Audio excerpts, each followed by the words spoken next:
el Instituto Estatal Electoral y de Participación Ciudadana ha aprobado la solicitud de una ampliación presupuestal de más de 200 millones de pesos para organizar la elección de cargos al Poder Judicial en el proceso electoral extraordinario que se va a realizar este 2025. Y para platicar al respecto está aquí en cabina Neri Ruiz Arbizu. Él es el consejero presidente del Instituto Estatal Electoral de aquí del estado de Sonora. Muy buenos días, presidente, ¿cómo está?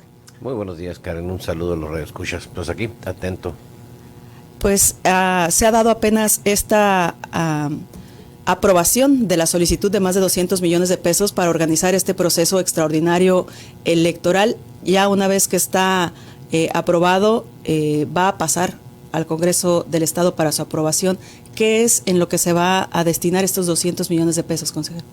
Sí, primero, mire, tal y como lo aprobaron en la reforma a la ley electoral local, nos dieron un plazo de hasta 10 días para que pudiéramos nosotros definir y solicitar el monto de los recursos.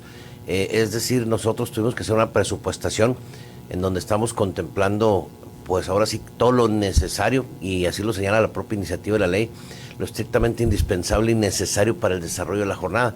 Esencialmente lo dividimos en dos rubros generales, le vamos a poner, que tienen que ver con servicios personales o nómina, que es las personas que se van a ocupar para este proceso electoral. Decirles que un proceso normal son de aproximadamente un año y medio de planeación, preparación y ejecución. En este caso tenemos un plazo de 4 meses para llevarlo a cabo. El primer rubro es servicios personales o nómina, que estamos hablando de 59.1 millones de pesos, pero estamos hablando también de cerca de 2.900 personas, 2.895 estimadas que tenemos.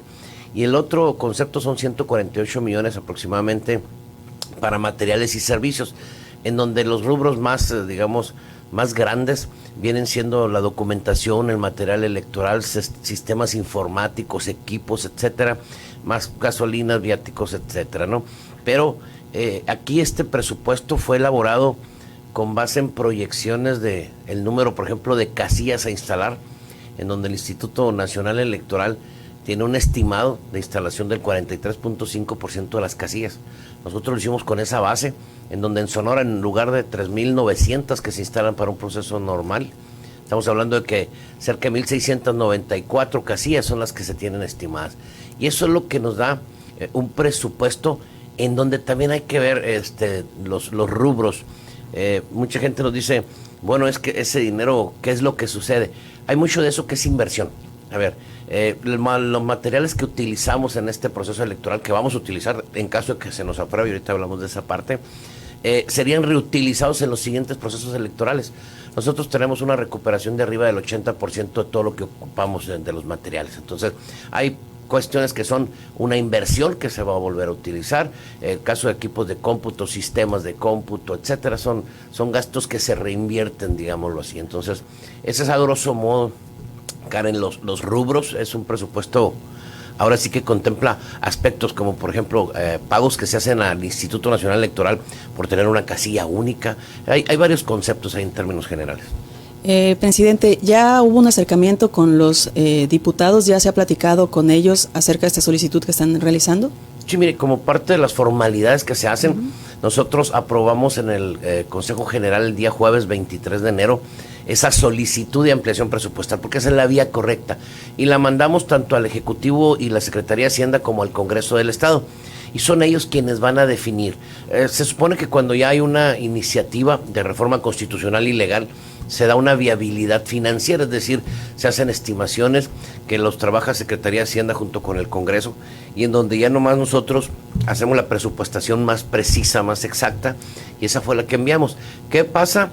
Falta que sea aprobada por la Secretaría de Hacienda y también por el Congreso del Estado en su caso, que en eso estamos porque tienen ellos 15 días a partir del día 25, que fue cuando le remitimos la petición de la ampliación presupuestal.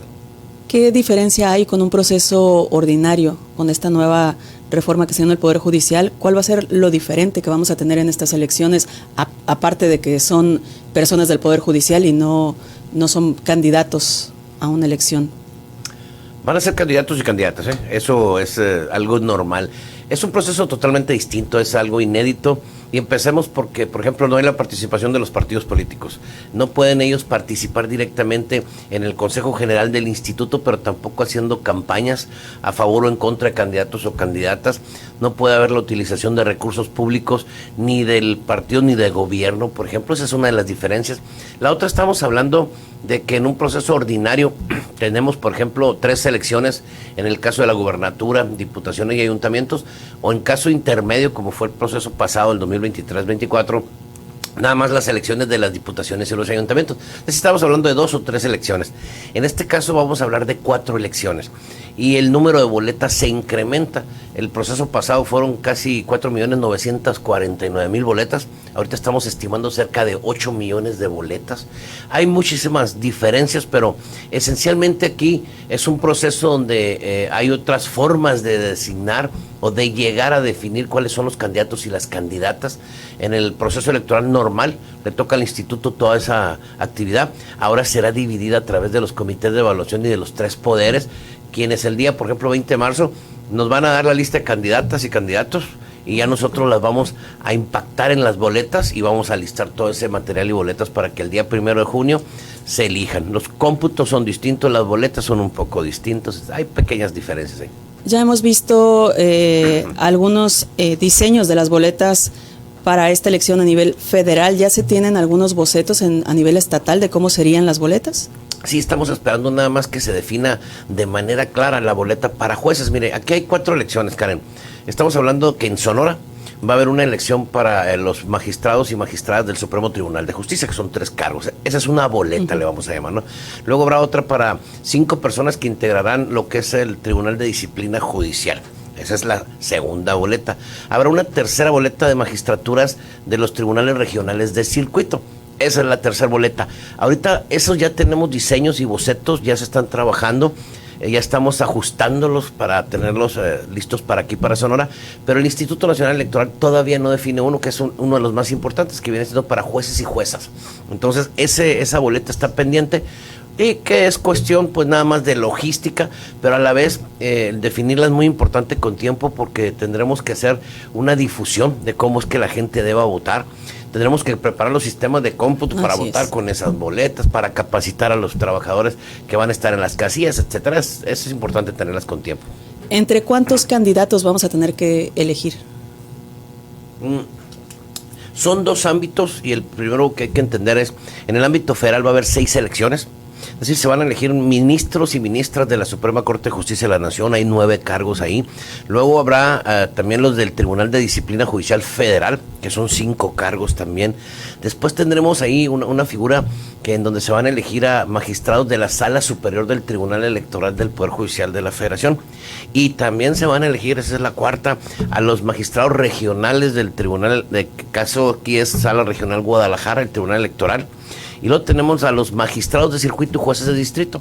Aquí en Sonora tendremos 42 cargos federales. Y luego tendremos 50 cargos locales de esas 4 elecciones que les había mencionado. Sí, tendremos 10 boletas. En Sonora estimamos nosotros debiera haber alrededor de 300 candidatos en los 50 cargos que hay. Como un tope máximo. Pueden ser menos ahí. 300 candidatos. ¿Cómo los va a conocer? ¿Cómo los va a conocer la ciudadanía? Nosotros vamos a implementar un sistema que es una plataforma que le vamos a llamar Candidatas y Candidatos Conóceles. Fue un sistema que ya utilizamos en la elección pasada, en donde vamos a poner toda la información curricular de las y los candidatos. Vamos a poner toda la información académica, cuáles son sus propuestas y todo aquello que desea anexar el candidato o candidata, y va a ser la vía a través del cual nosotros vamos a mantener informados a la ciudadanía para que sepa quiénes son todos los candidatos y las candidatas. Y va a haber, pues tiene que haber plazos estipulados. ¿Cuándo tiene, hasta qué día tiene el Congreso para decirles si les aprueba esta ampliación, así como ustedes las están presentando? ¿Y cómo va a correr el tiempo? Sabemos que ya tienen todo encima y hace falta capacitación y hace falta muchísimas cosas. Son 2 cosas las que se necesitan para una elección: tiempo y dinero, esencialmente. Fíjese, ¿qué es lo que pasa? La propia iniciativa la aprobó el Congreso del Estado el día 15 de enero. y a nosotros nos dio 10 días para que remitiéramos la solicitud de ampliación presupuestal. Nosotros la enviamos dentro del plazo ese de 10 días y dice que una vez que la reciba el Congreso tendrá 15 días para aprobarla en su caso, y están trabajando de manera coordinada con la Secretaría de Hacienda. A ver, yo creo y soy muy consciente de que es un análisis que debe hacer tanto el Congreso como la Secretaría de Hacienda. Nosotros ya hicimos una exposición de ese presupuesto para que se viera cómo se integra, es decir, es una forma de presupuestar detallada, pormenorizada, que se apega a la ley de presupuesto y de austeridad, que nos obliga a hacer un presupuesto austero, pero que a la vez garantice la organización de la elección. Tenemos detallados los rubros de manera muy particular, que implican desde boletas, actas, documentos, cantidades de personas, es decir, todos los rubros que nosotros manejamos, ahí los tienen contemplados. Yo espero que a la brevedad, porque también nosotros necesitamos iniciar con procesos de licitación, de material, de boletas, de renta de locales para oficinas y consejos municipales, contratación de consejeras y consejeros, etcétera. Y entonces no hay campañas como se hace en el Poder Ejecutivo, veíamos que solo a través de redes sociales, pero sí va a haber sanciones para quienes no cumplan. En primer lugar, por ejemplo, tenemos aquí la ley definió un plazo de 30 días para campañas para las candidatas y los candidatos. Esto va a ser del día 29 de abril al 28 de mayo, ese es el plazo de campañas que tendrán. Hay unas particularidades. Hay restricciones, pero también hay libertades. Por ejemplo, los partidos políticos no podrán participar haciendo campaña ni en pro ni en contra, es decir, ni a favor ni en contra de un candidato o candidata. No podrá haber financiamiento público ni privado, así lo menciona, sino que habrá un financiamiento particular. El día viernes, si no estoy mal, el Instituto Nacional Electoral aprobó un catálogo de sanciones que nos lo va a transmitir aquí a nosotros, lo vamos a homologar nosotros al ámbito local. Y hay muchas restricciones, es decir, por ejemplo, un servidor público no podrá utilizar recursos públicos para hacer su campaña. Si hubiera una persona del Poder Judicial que quiera competir para ese mismo cargo, no podrá utilizar sus recursos que tenga ahí como servidor público, como juez o jueza, para buscar en su campaña el voto. No podrán entregar bienes, dice, y así lo dice, bienes tangibles, pero también dice que podrán utilizar el tiempo en radio y televisión. Y los medios de comunicación serán esencial porque es a través de ellos de que se va a hacer la difusión. Nosotros, ¿qué podremos organizar? Debates en caso de que así se dieran los tiempos y las condiciones. Es decir, es algo particular, es nuevo, este tipo de campañas y este tipo de procesos. ¿Cómo sería un debate con tantos candidatos? Pues ahí estamos haciendo análisis nosotros de dividirlos en bloques, en partes, los cargos más importantes quizás. Estamos haciendo apenas los análisis porque no es una elección normal, no es una elección a la que estemos ya acostumbrados. Habrá que innovar, habrá que acudir también a los medios de comunicación, a las redes sociales, a las nuevas plataformas. Habrá que innovar muchas cosas. Le agradezco muchísimo que nos haya acompañado esta mañana. A la orden, Karen, y pues que esté atenta a la gente. Nosotros estaríamos informando de manera, digamos, regular qué es lo que va haciendo el Instituto Estatal Electoral y de Participación Ciudadana y pues con el tiempo irles diciendo cómo es este proceso, cómo lo vamos a organizar y para que estén atentos a las candidatas y candidatos y sobre todo pues a votar el día 1 de junio. Así es, que tenga excelente día. Un saludo. Son las 7 de la mañana con 45 minutos, vamos a la pausa y continuamos con más información.